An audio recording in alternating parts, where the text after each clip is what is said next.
guys, we're back again with another hurricane video. This is Cher with the hostess of the most of our current event war show. And I'm Cher with hostess of the most. Today again, we're continuing our series on hurricanes. Today we're going to be talking about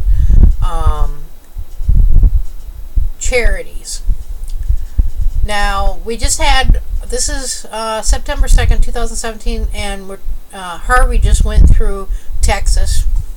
So we're using it as an example to prepare for the future. But we're going to be talking about charities and what they're about. And who should you donate to and why, and who you should stay away from. First thing is, whenever you have a hurricane or any kind of natural disaster, I don't care what it is, you got to be aware of any fraud that deals with anybody that wants money, that calls you for money for it, or anything else. Do not give them money. I don't care how much they cry on the phone. Do not give them money unless you know them personally. Okay, rule 1. Number 2 is find charities within the area that was hit. A lot of people, big corporations get involved with charities like United Way, Red Cross, Salvation Army, etc. and so on. And they usually list it with the weather channel situation whenever they give a meteorology report and what charities you can give to and all this stuff. Stay away from those. There's been a lot of fraud involved with those corporations. Nothing against the company. I want to make sure that's clear. I have nothing against any of them. It's just their money handling is not efficient enough. And they've been involved and been involved with past cases of fraud. So you say, well, who do I donate to? Well, I'm using Harvey right now, as you can see on your screen. But there's different charities in a local level or statewide that you can go to. Usually what I look for when I deal with anything is where did the actual hurricane hit? And for example, this one in Harvey, I go to Houston because that was a pinpoint location of everything that was hit. So you got the Houston SPCA, you got the Houston Humane Society, and that deals with all your pets. Houston Food Banks, and Food Banks of Corpus Christi, and San Antonio Humane Society, okay, are just a few. One big thing that a lot of charities really need the most is food and water. They don't have enough. They never have enough. And I know past experience, because I've been involved with 4 hurricanes, the year of Hurricane Charlie, with Hurricane Charlie, Francis, Ivan, and a no-name, okay, that year, that once you go through a situation like this, they usually don't have enough food on hand or water. I can't emphasize it enough for you to stock yourself as much as you can if you've been involved in that. But if you're not involved with it and you're giving it to a charity, my number one thing is giving it to a food bank. A food bank can get the food and get the water that they need. It might be a temporary fix, and for that time period, but I know that the money would be going more towards something that's most effective, that they really need the most. And in order for a person to survive, you need food and water, and then come shelter, okay? So you can do it that way. Also, Habitat for Humanity is another organization that you can give to, because a lot of those people might need help with shelter. A lot of them will be homeless. Okay, go for the smaller ones. Also, too, I want to say, here's another one here for Houston, Texas, and this is for a more localized level for Harvey. And I'm just using it for example, but you got wildlife rehabilitation and education. You got Peace Gospel International. You got the YMCA in that area. United Way. Now, I would kind of stay away from United Way because that's more of a corporation situation. You've got to be careful of some of the churches too. Okay? This one says it is a 501c nonprofit. Most churches usually are. But you got to do your background first. Always do your background on who you're going to give your stuff, you're giving your money away to. Okay? Usually, number one rule is stay away from corporations.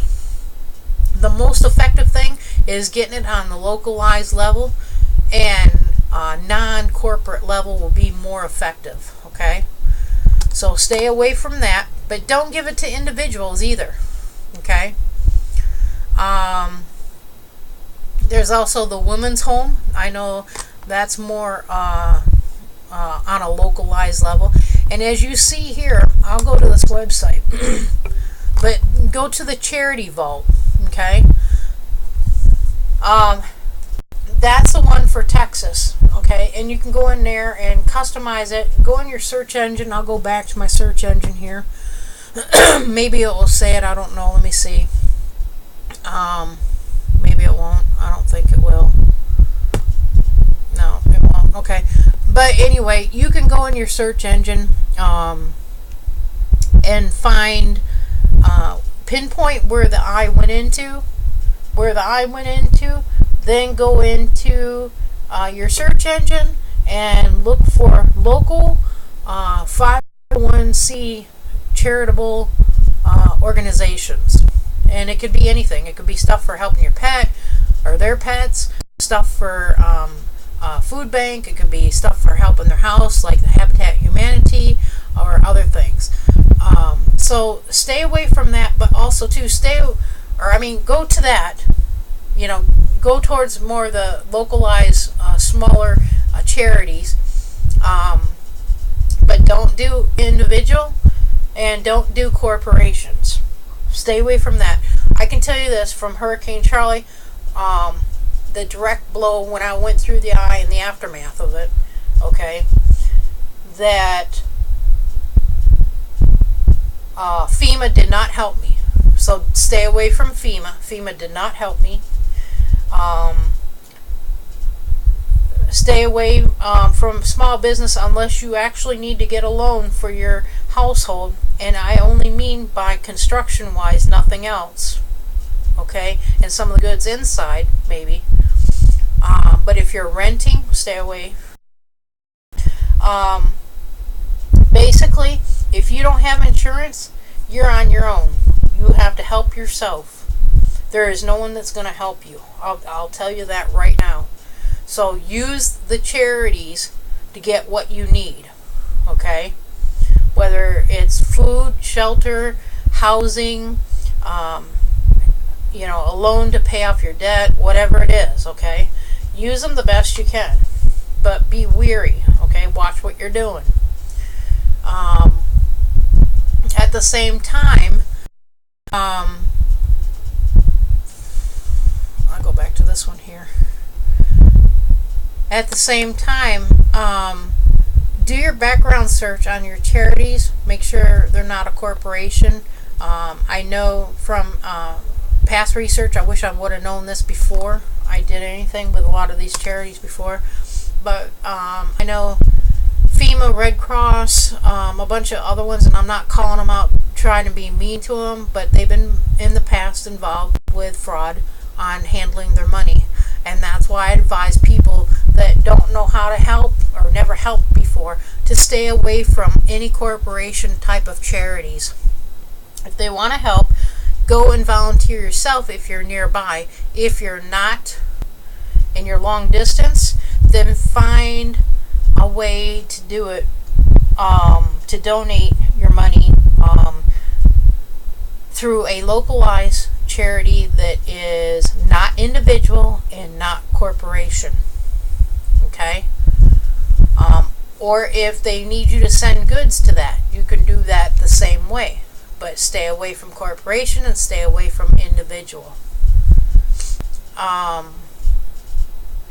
You can basically, like for me, I've basically researched like Red Cross and some of the bigger ones to see where most of their money is going and how it's being directed. And they're saying that basically 501c, that all their money goes towards charity. It does not.